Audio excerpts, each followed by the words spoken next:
Nih, sedikit saya berbagi ya, yang guru-guru kami ajarkan itu, kalau berzikir pakai lisan, hatinya mesti nyambung. Karena itu kenapa bilangannya banyak, untuk melatih hati sampai nyambung. Gitu.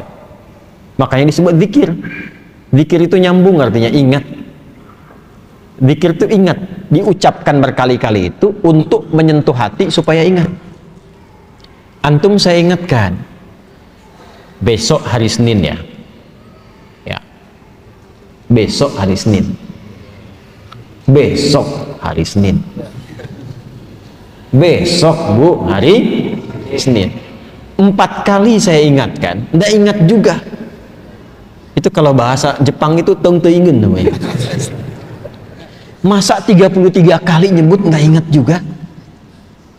Maka dari itu ulama itu karena tajam hatinya, firasatil mu'min haqqa, firasat orang beriman itu kalau semakin dekat dengan Allah semakin tajam. Lihat si fulan datang ingin perbaiki hati. Ya, oh, udah kamu istighfar aja 100 kali. Kadang-kadang melihat, ya, oh ini keadaannya seperti ini. Ada seorang syekh di Saudi kejadian, itu ahli Quran, suka menerima setoran Quran. Nah ini bagus nih, satu kali datang seorang pemuda, mukanya udah kusut, banyak masalah. Datang ke syekh itu mengatakan, Syekh, aqrinil Quran, tolong bacakan pada saya Al-Quran. Pemuda ini benar tuh. Sebab kalau mau tenang, maaf ya, ada banyak masalah atau yang sedang dihadapi, jangan banyak curhat di tempat yang tidak benar. Ya, media sosial itu tempat yang tidak benar untuk curhat. Allah sudah berikan medianya, ruangnya ada, masjid, datang ke masjid. Antum baru masuk aja, sebagian ketenangan sudah hadir. Wudhu, atau buka mushaf, ya, curhatkan kepada Allah. Innama ashku bathi wa huzni ilallah. Di surat Yusuf kan demikian. Anak ini datang ke masjid, udah benar, datang ke syekhnya, teh tolong bacakan Al-Quran kepada saya, ingin tenang. Kata syekhnya, saya sedang nerima murajaah ini dulu, kamu ambil wudhu, sholat dulu 2 rakaat di situ. Nanti setelah selesai saya bacakan kepada kamu Al-Quran. Ini kisah nyata. Dan dia ikut. Makanya kalau guru katakan, ikut saja sepanjang guru itu thiqah. Jangan banyak tanya. Kalau gurunya thiqah, sanad ilmunya tersambung pada Rasulullah, udah sami'na wa ata'na, bukan sami'na wa nanyaina. Kalau gurunya thiqah, itu thiqah. Makanya di Timur Tengah itu ada kualifikasi, ada ustadz, ada da'i, mubaligh, ada alim, ada mufti, ada qadhi. Kalau mufti sudah ngasih fatwa, jangan ditanya, itu aib. Apalagi ilmunya nggak nyampe. Ya, cuma problemnya kan di kita disebut ustadz semua, sehingga sulit bedakan mana yang thiqah, mana yang tidak thiqah. Tapi kan kelihatan dari kapabilitasnya, latar belakangnya macam-macam. Kalau ada orang thiqah, ikuti. Itu diikuti wudhu beliau, langsung ke bagian terdepan sholat, saf depan. Nah, si guru ini ketika melihat itu, sengaja agak dilamakan tuh yang merajaah, tambah lagi sampai 30 menit. Ya, begitu selesai si pemuda itu sholat 2 rakaat dan dia menunggu sambil baca Quran, dia baca, dipanggil oleh syekhnya setelah selesai. Ta'al ya. Begitu datang, sekarang sudah selesai, saya ingin bacakan pada engkau Al-Quran. Apa kata anak muda itu?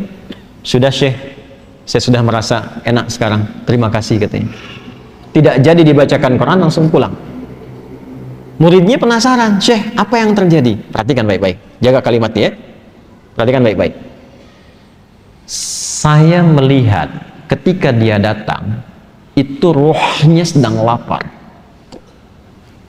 Ruhnya sedang lapar. Ini bahasa majaz maksudnya. Karena saat masuk tadi, mukanya itu kusut. Tapi begitu dia sholat, baca Quran, datang lagi mukanya sudah cerah. Kelihatan. Orang kan kalau punya beban, dengan tak punya beban, dari wajah kelihatan kan? Ya? Jawabannya sederhana. Saya melihat rohnya sedang lapar. Nah, di tubuh manusia itu kan ada 3. Ada fisik, ada akal, ada roh. Masing-masing butuh makanan. Fisik, makanan pokok. Ya, habis ini misalnya ada sarapan berjamaah. Kalau ada, bisa. Nah, itu untuk fisik. Untuk fisik. Ya. Ada yang untuk akal, itu ilmu. Iqra bismi rabbikal ladzi khalaq. Afala yanzuruna ilal ibili kaifa khuliqat, atau afala yatadabbaruna al-Qur'an. Ngaji, belajar itu untuk akal. Tidak dipakai akalnya, tidak diberi makan, tidak belajar, tumpul. Itu pusing juga. Kalau ada orang sehari nggak belajar, itu tumpul, itu pusing itu. Makanya kalaupun tidak belajar, Allah tanamkan di telinga dan matanya supaya mendengar dan melihat, supaya ilmunya terisi. Jadi mendengar itu ada pengetahuan, melihat itu ada ilmu.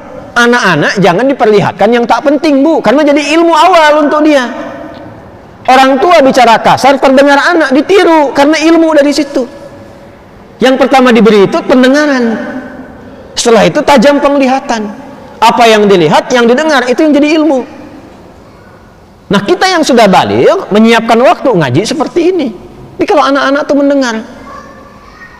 Saya waktu malam Jumat tuh masih ngisi itu offline. Itu pernah satu kali mengajar, ada anak jalan. Tuh bahagia mereka. Itu dunia anak-anak memang begitu. Jalan, ngobrol, naik ke pintu, bangku didorong-dorong, itu kan? Anak-anak ya, ingat, anak-anak tuh.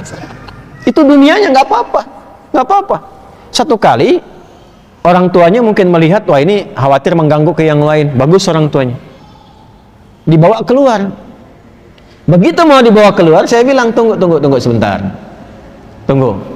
Biar aja dulu, karena saya tidak merasa terganggu. Biar dulu. Boleh jadi orang tua yang menyimak pun, maaf, yang ditangkap tidak lebih banyak daripada anak itu yang kelihatan bermain. Saya tanya anaknya, dia mampu mengulang apa yang saya sampaikan. Yang bapaknya belum tentu bisa. Dari situ masuk ya tuh. Ilmu masuk dari situ. Nah, seperti halnya fisik butuh makanan, akal butuh makanan, ini roh pun butuh makanan. Karena roh itu sumbernya dari Allah, hanya Allah yang tahu. Allah yang siapkan menunya. Kalau akal sekarang bebas milih karena universal, Allah tebarkan umum. Makanya jangankan yang muslim, yang non muslim pun bisa belajar, bisa pintar juga. Makanan universal. Jangankan yang beriman, yang tak beriman pun makan juga secara fisik. Tapi roh ini nggak bisa dicari. Allah hidangkan langsung karena sumbernya langsung dari Allah. Quran surah 17 ayat 85, yas'alunaka 'anil ruh, qulir ruhu min amri rabbi. Roh itu dari Allah. Karena itu menunya langsung Allah berikan. Itulah menu yang terkumpul dalam ibadah. Salat, baca Quran, itu semua itu kebutuhan roh. Jadi kalau nggak salat, gelisah rohnya. Cari terus gitu. Meditasi apa macam-macam cari. Karena nggak dapat bagiannya. Syekh itu mengatakan itu rohnya sedang lapar. Begitu diberikan makanannya kembali sehat. Tuh. Demikian.